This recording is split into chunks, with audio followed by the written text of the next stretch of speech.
Now that law which we have to discuss is the Hess law.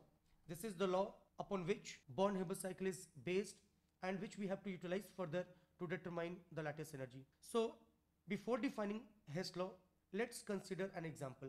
Let's say a reactant R is converting into a product P. Now this process has been represented in one state. That means we are discussing the overall reaction. We are not concerned about its mechanism.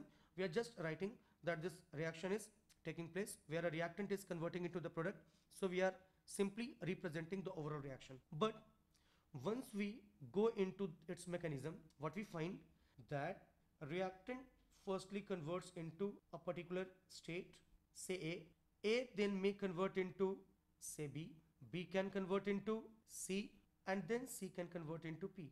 Means the same reaction which we have represented in one step, that means it is basically representing an overall reaction. Whereas when we convert or when we observe the overall steps involved during the conversion of this R, that is reactant, into P, that is the product, then that is its mechanism. Now let's say that when we consider the overall reaction, then some certain energy will be involved during the process. Let's call it as delta HR. Here delta is the change, H is the heat or enthalpy of overall reaction R. Similarly, when reactant R is converted into A on the basis of its mechanism, then again some certain energy will be involved. Let us call it as Q1. Similarly, when A converts to B, take Q2. When B converts to C, take Q3. And when C converts to P, let us take Q4.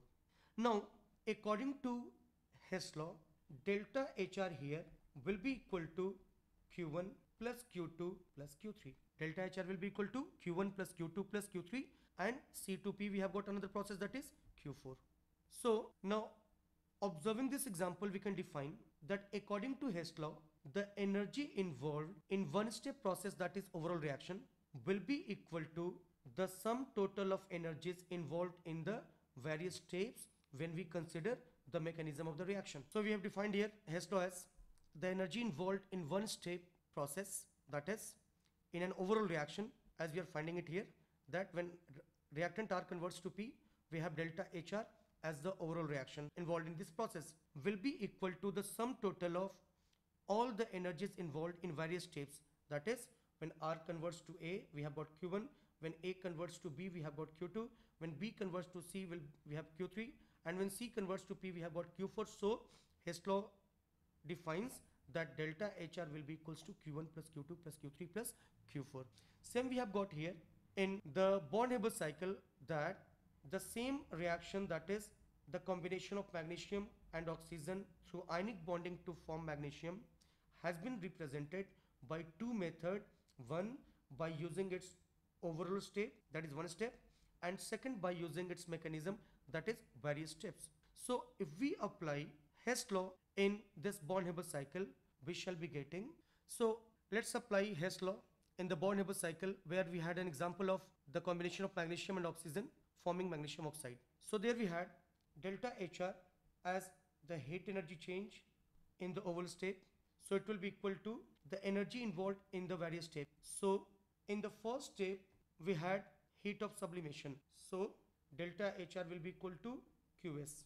Now in the second step, where we had removed electron from the valence shell of magnesium, we provided ionization energy. So we have to add ionization energy with the heat of sublimation. Similarly, in step third, when we converted the combined state oxygen into isolated state, there we had provided heat of dissociation, so plus QD. In the step 4, when we added electron into the valence shell of isolated oxygen atom, there we had the release of energy, which we called as heat during electron gain, and during the combination of Mg2 positive and O2 negative, there was again release of energy, which we called as lattice energy, and we represented by U, which we have to determine through this process. So now from here we can write that U, that is lattice energy, we have taken it to the left hand side, will be equal to QS, heat of sublimation, plus ionization energy, plus heat of dissociation, minus heat released during electron gain, minus delta HR. Means we have to bring this delta HR to the right hand side, which represents the heat released in an overall reaction.